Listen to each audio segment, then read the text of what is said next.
Well, drone programs aren't only expanding abroad, they're also gaining momentum right here at home. Check this out.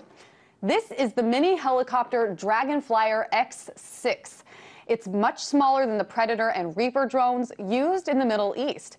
Instead of being equipped with missiles, though, this little guy carries a camera that, at most, weighs 35 ounces. It also has a battery life of just 10 minutes. Harmless, right? Well, privacy advocates certainly don't think so. And many in the community are up in arms about the idea of drones patrolling their skies. We say no to drones! We all know that this will be used for political suppression. My question is simple. Just last night, the Seattle police invited the public to take a look at the drones in question. A handful of people showed up to make their disapproval known to the forum. And as it stands, earlier this year, the Federal Aviation Administration, better known as the FAA, gave Seattle PD permission to fly the drones under a set of strict guidelines. However, the ACLU is asking for even more restrictions. So, are the people of Seattle making something out of nothing, or should they really be concerned? Well, joining me to talk about all of this is Trevor Timm, activist for the Electronic Frontier Foundation. Hi there, Trevor. Well, we all know that these drones came into being about a year ago, or really started making spotlight about a year ago. What's so new about this story? Well, this is kind of the first time that the public is getting its chance to express its feelings at the local level about these drones. I mean, the FAA has been handing out these authorizations for about a year now, as you said. But now police departments are finally starting to at least put in plans to start putting them to use. And I think people are really worried that their privacy is going to be invaded by these drones. You know, the argument is that these drones aren't exactly the same as the ones that fly overseas because they're smaller and their battery life is lower. But the problem is this technology is advancing so rapidly, these drones are going to be able to fly for hours and days at a time very soon. And the police will take advantage of that. And I think the citizens of Seattle are concerned about their privacy and want to make sure that the proper safeguards are in place to make sure they don't get warrantlessly spied on. Now, Trevor, while you're on this topic of these mini drones, I do think it's important, as you just started to do, to highlight the differences in these mini drones versus the ones that are used by the military. I mean, first of all, the FAA has strict guidelines on these drones. They can't fly at night. They can't fly over people or crowds, so spying on protests is out. They must be flown under 400 feet in the air, and the drone operator and the observer must be within eyesight of the drone at all times. So these policies are different. Do they offer some sort of promise? Well, actually, no.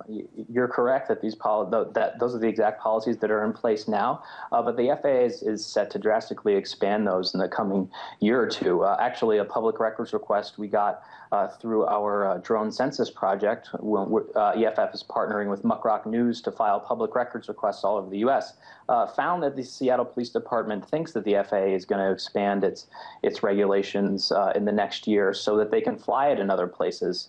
And, you know, Predator drones are actually owned by the federal government, and they fly along the borders of Canada and Mexico. So there are Predator drones that are flying around the U.S., obviously not with missiles on them. They're just for surveillance.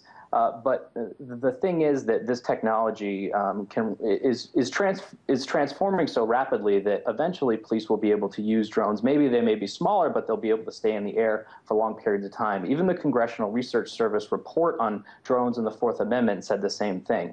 So it's definitely a legitimate worry. Right, and while right now they can only fly for about 10 minutes, who knows what can happen in the future, but 10 minutes does sound a little short right now. So another point that I do want to bring up here is that the battery life on these guys is very small. That's what we were just talking about. But also the missions of these drones are very different than the ones you see overseas. They're dedicated to search and rescue operations, natural disasters, and unusual crimes, or at least that's what the Seattle PD says they will be used for. Are you worried that they'll be used for other things in the future, and will there be any proof that they could be used for other things? Yeah, I mean, you're right. There are definitely very legitimate uses for drones that could help out society. Like you said, mapping natural disasters, fighting forest fires, those kind of things. But the problem is mission creep gets involved. And when the technology advances to the point where they can fly for hours or days at a time for very cheaply, police can start using them for surveillance. I mean, a bunch of police agencies already have expressed interest in this. The Seattle Police Department deserves some credit for being so open with this, saying that they're not going to use them for protests or surveillance on people. And hopefully they'll put that in written binding rules so they'll live up to those promises.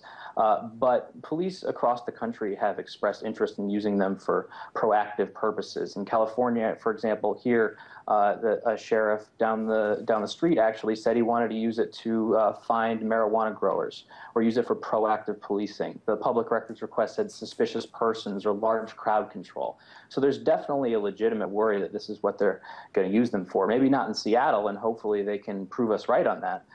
But in other places, it's could definitely become a real consequence. Right, and I know that the ACLU has also laid out the criteria, as I mentioned earlier, that it wants the police to agree to before using the drones. I mean, the ACLU wants to know under what circumstances these drones are going to be used, what type of information they're going to collect, how the information is going to be used, how long they're going to keep this information. They want an auditing process to ensure adherence to the policies for the drone use, etc. I mean, so does any of this, if the police agree to those terms, would that make privacy advocates happy? Would that do it?